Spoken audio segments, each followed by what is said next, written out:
बोलो हर हर महादेव की जय हो। सत्यवती सत्यवान की जय हो।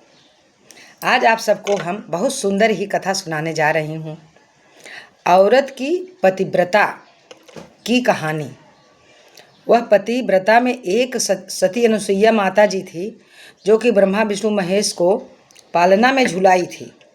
इन तीनों देवों को अपना बच्चा समझकर गोद में खिलाई थी। और पतिव्रता नारी की आज आपको प्रमाण बताने जा रही हूँ। आप सब माता सिलोचना को भी जानते हैं, जो रावण की बहू थी। जब मेघनाथ का गर्दन कटा तो तब माता सिलोचना विलाप करके रोने लगी, तो चिल्लाने लगी। तब राम जी बोले कि कहो तो अभी जिंदा कर दूँ, कहो तो अभी जिंदा कर दूँ।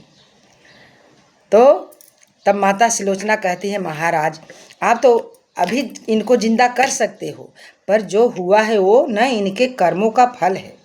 इसमें आपका कोई दोष नहीं है, कोई दोष नहीं है।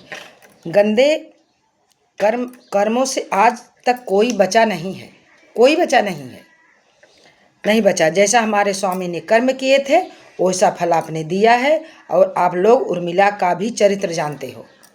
चरित्र तो सभी जानते हैं भाई, पढ़े लिखे जो लोग समझदार हैं जानते हैं, पर कथा रोज रोज सुनते नहीं हैं, रोज रोज दिमाग में बैठता नहीं है। इसलिए कथा में ये सब बात आती है, तो कथा सुनेंगे उसमें फिर से आपको ये जागृत होगी हैं। और आप लोग उर्मिला को भी जानते हैं, चरित्र भी जानते हैं, सुने भी हैं, जो कि लक्ष्मण की पत्नी थी। लक्ष्मण की पत्नी थी उर्मिला। तुलसी की सेवा करती थी, सुबह जल शाम तुलसी के नीचे दीपक जलाती थी, जिसके प्रताप से लक्ष्मण को शक्ति लगी थी, फिर भी बच गए। खाली उर्मिला के तुलसी के पूजा करने के नाते वो बच गए, और नहीं तो शक्ति तो लग ही चुकी थी, उसमें तो संशय नहीं था। अब मैं उसी स्त्री कथा आपको सुनाने जा रही हूँ, जिसने अपने पति को मृत्यु के मुंह में से निकाला। वो कौन है? मृत्यु के बाद भी जिंदा कर दिया। वो कौन है? जिंदा किया। और सती सावित्री हैं, और यमराज से भी लड़ गई। कथा खाली अपने पूजा पाठ से वो धर्मराज से और यमराज से सबसे लड़ गई कि मैं अपने पति को, प्राणों से प्यारे मेरे पति, मैं इनको कभी स्वर्ग में जाने नहीं दूंगी, ऊपर नहीं जाने दूंगी, मेरे साथ ही रहेंगे। और ये जाएंगे तो हम भी साथ जाएंगे, दोनों जन साथ में चले गए। अब निकला है, जिंदा करके ही छोड़ी। और धर्मराज को भी उस स्त्री के सामने झुकना पड़ा, और धर्मराज को पैर छूना पड़ा। किसका? सती सावित्री का। इसलिए कहते हैं भक्तों, सावधानी से जियो, कलयुग तो लगा ही है। सब लोग जानते हैं भाई, कलयुग तो है ही, लेकिन कलयुग में भी बहुत धर्म भी है। जल्दी धर्म का जल्दी वो मिल जाता है इसमें फल। इसलिए दान धर्म सब करते रहो। ऐसी स्त्री ये धरती पर जन्म ले चुकी है। बोलो सच्चे दरबार की जय हो। तो उस स्त्री का नाम है सती सावित्री। पहले सती तब सावित्री। सती सावित्री माता के सती सावित्री अपने तप के बल पर, सत्यता के बल पर अपने पति को मौत के मुंह में से बचा कर लाती है। उनका आज भी औरत में ज़्यादा से ज़्यादा मान है, और सब लोग सती सावित्री को जानते हैं। ज़्यादा धर्म है, और इस औरत को, पति को भी, जिस औरत के पास ज़्यादा धर्म है, वो औरत के पति का कोई बाल बांका नहीं कर सकता, कि कोई बाल बांका कर सके। उसके ऊपर भगवान का खुद सर पर हाथ है, तो कौन बाल बांका कर सके? हैं? बाल न बांका कर सके, मार सके ना कोई, ये तो आप सभी जानते हैं।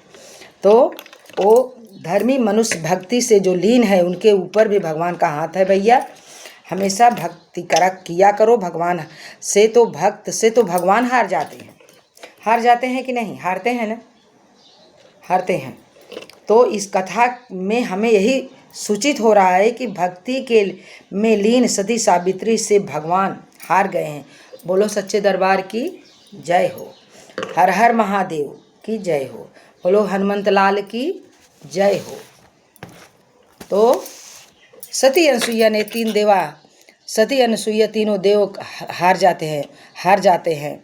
हारे कि अनसुईया जी ने ब्रह्मा विष्णु महेश से वरदान मांगा था कि मेरे पुत्र होकर मेरे पेट से जन्म लो, मेरे पेट से पैदा हो, और न पैदा हो प्रयास तो करो। तीनों देव मुनि होकर औरत के सती अनसुईया और अनसुईया के पुत्र का नाम है दत्तात्रेय, तीनों लोक का अंश है।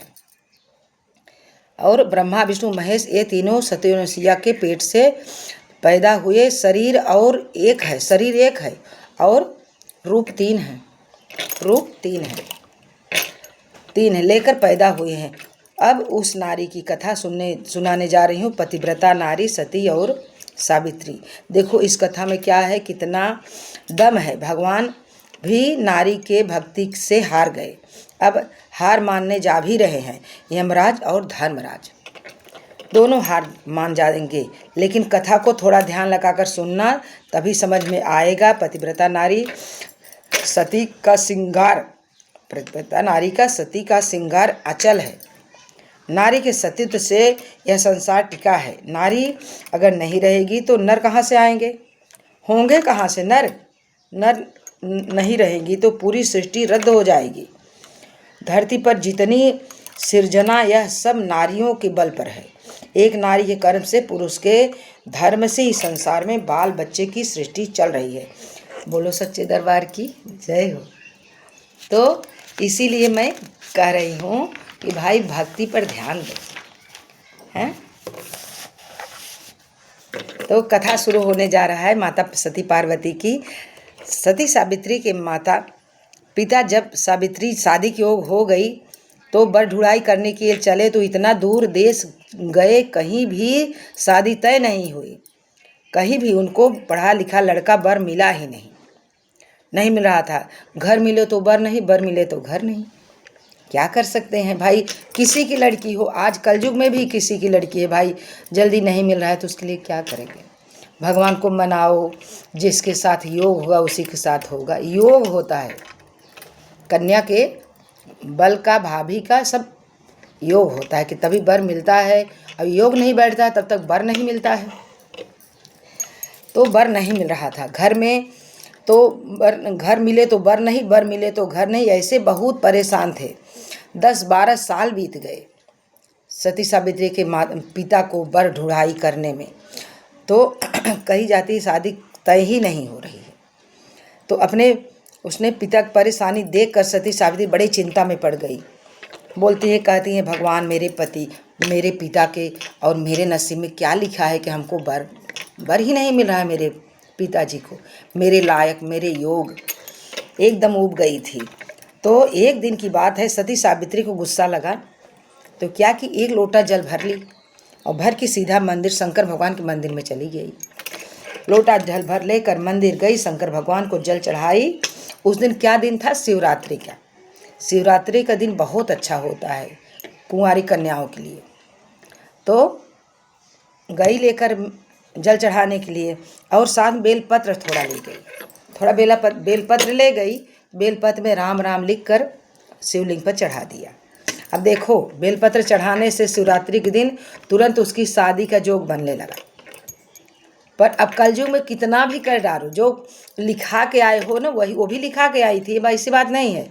लेकिन अब यह बात है कि अब घोर कलयुगवा जो है ना, करने नहीं देता है, सत्य पर चलने नहीं देता है किसी को। जितना सत्य पर चलो उतना गिर गिर के मरो, और जो जैसा है वैसा भगवान बना देते हैं। ठीक है, तो लोटा लेकर मंदिर में गई, जल चढ़ाई। उस दिन शिवरात्रि था, बेले के पत्र में राम राम लिख कर चढ़ाया। उस दिन था तेरस काल। जल चढ़ाकर लौट रही थी, मंदिर के बगल में एक लड़का खड़ा था। उन्हें खड़ा दिखाई देता है। उस लड़के के पास जाकर पूछती है कि आपका नाम क्या है, आपका नाम क्या है। तो वो लड़का बोलता है मेरा नाम सत्यवान है, मेरा नाम सत्यवान है। अब बेल के पत्र पर राम राम लिखने से उनको तुरंत सत्यवान भी दिखाई दे गए।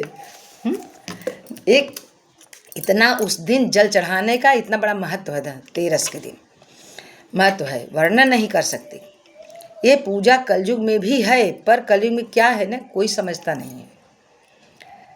कर्म का फल मिलता है। तो कलयुग में कर्म पहले, धर्म पीछे। भगवान ने बताया है धर्म चाहे जितना कर डालो, अब जब रहेगा ही नहीं तुम्हारे अंदर, दान धर्म करोगे कैसे? पहले तो कर्म करो, कमाओ, फिर दान धर्म करो। ठीक, जब घर में भूजी भांग नहीं तो दान क्या करोगे? अपनी औरत का, राजा हरिश्चंद्र थोड़ी औरत को, बच्चों को दान कर दोगे? रहेगा, कमाओगे, 100 रुपये में 5 रुपये भगवान के नाम से रखो, वही दान में जाएगा ना। जब कमाओ, पहले कर्म करोगे तभी धर्म कर सकते हो। करोगे तब, कर्म नहीं करोगे तब, जब तक कर्म नहीं करोगे तब तक धर्म नहीं करोगे। कर्म का तो फल है, इस दुनिया में खाली कर्म का फल है, फल नहीं मिलेगा, महत्व तो नहीं है। कर्म है तभी मुँह में आहार जा रहा है, और नहीं मुँह खोल के बैठ जाओ धर्म करने लगो, क्या धर्म करोगे? क्या करोगे? है ही नहीं तो क्या करोगे? अब मुँह खोल के बैठ, कौन कौर डालेगा? कर्म नहीं करोगे, कौन कौर डालने वाला है? सब ढकेल के गिरा देंगे, बोले जाओ कमाओ खाओ, भीख मांगो या तो जाने वाला। धर्म करो, अपना मुंह खोल दो, बैठो, कोई मुंह में कौर डालने वाला नहीं है। तब तक, जब तक कर्म नहीं करते हो, पहले कर्म पीछे धर्म। अगर अगले जन्म का कर्म अच्छा है तो इस जन्म में अच्छा फल मिलेगा। कुछ धर्म करो या मत करो, ये शरीर खाली अपने कर्म के ऊपर निर्भर है। और कर्म धर्म का लेखा जोखा करने वाला कौन है? धर्मराज। धर्मराज लोखा जोखा करते हैं। ये शरीर खाली अपने कर्म के ऊपर है, और कर्म और धर्म का लेखा जोखा खाली धर्मराज ही करते हैं। उनकी कलम 1 सेकेंड बंद नहीं होती, उनकी कलम 24 घंटा रातों दिन चलती रहती है। ये तो सबको पता है, फिर भी ठीक से नए नाम से सुनेंगे तो दिमाग में बैठेगा हाँ ये बात सही है। जानते तो सभी हैं, सब कुछ जानते हैं भाई, पर जो नहीं सुने हैं वो अगर कथा सुनेंगे तो उनको जानकारी तो मिलेगी। धर्म का लेखा जोखा खाली धर्मराज ही करते हैं, उनकी कलम 1 सेकंड बंद नहीं होती, चलती रहती है। बोलो सच्चे दरबार की जय हो। अब सती सावित्री 13 के दिन शिवलिंग पर बेल के पत्र में राम राम लिखकर उनको फल मिला। शंकर भगवान की पूजा करने से आदमी दुखी नहीं रहता। अब सती सावित्री शंकर के मंदिर के सामने उस खड़े लड़के से पूछती है आपका नाम क्या है? वह लड़का बोलता है मेरा नाम सत्यवान है। फिर पूछती है आपका घर कहाँ है? सत्यवान बोले इसी मंदिर के पीछे, इस मंदिर के पीछे गांव है, उसी गांव मेरा घर है। फिर सती सावित्री पूछती है कि आपके पिता का नाम क्या है? तब सत्यवान बोले मेरे माता पिता दोनों भाई अंधे हैं, आँख से देखते नहीं हैं। और इतना कहकर सत्यवान रोने लगे। सती सावित्री पूछती है कि आप क्यों रो रहे हो? सत्यवान बोले मैं अकेला हूँ, मेरे माता पिता दोनों अंधे हैं, मैं लकड़ी काट के लाता हूँ, शहर में ले जाकर बेचता हूँ, उसी से उन लोग का अपना पेट पालन करता हूँ। अब सती सावित्री पूजा करके घर पर लौटती है, आकर के अपने माता पिता से कहती है पिताजी। बोले क्या है? पिताजी मैंने अपनी शादी तय कर ली। पिताजी बोले बिना जाने समझे कैसे तू शादी तय कर ली? ऐसा कोई करता है? अब पहले भाई, पहले के ज़माने में नहीं था ना, ये तो अब कलयुग में सब लोग अपने आप ही तय कर लेते हैं। तो बोले कैसे तू अपने मन से कर लिया? बताई भी नहीं, खाली शादी तय कर ली। सावित्री बोली पिताजी सत्यवान उसका नाम है, मंदिर के पीछे उसका गांव है, उसी गांव में उसका घर है, उसके माता पिता दोनों अंधे हैं, दोनों अंधे हैं।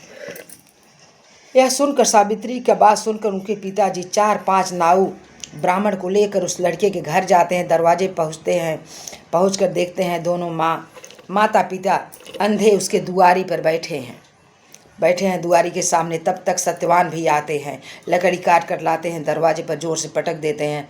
और पंडित और सावित्री के पिताजी दोनों, सावित्री के पिताजी पूछते हैं कि आपका नाम क्या है? सत्यवान बोले मेरा नाम सत्यवान है और मैं लकड़ी का काम करता हूँ। और रही बात यह घर द्वार की, तो मेरा घर द्वार आप देख ही रहे हैं, फिर से देख लो, मेरे माता पिता अंधे हैं। अब सावित्री के पिताजी कहते हैं मेरी बेटी का तो चुनाव हो गए, मैं क्या चुनाव करूँ? वो तो देख के गई है, वो तो पसंद कर ली है आपको, तो मैं क्या बोल सकता हूँ भाई? ठीक है, अच्छा है, घर द्वार भी अच्छा है, आप भी अच्छे हैं, चुनाव तो हो ही गया है, आपकी शादी भी तय हो गई है मेरी बेटी के साथ। अब शादी की तुम तैयारी करो, शादी की तैयारी करो। अब सावित्री के पिताजी 5 पंडित को साथ में लेकर आते हैं, कुंडली सावित्री की निकलवाते हैं जो अगले जन्म में लिखा कर आए हैं ना, तो इस जन्म में भोगना पड़ेगा। चाहे कुछ कर्म कर डालो, चाहे ये पूजा वो पूजा, कुछ भी नहीं। अब इस जन्म में जो करोगे वो उस जन्म में जाएगा। क्या जाएगा?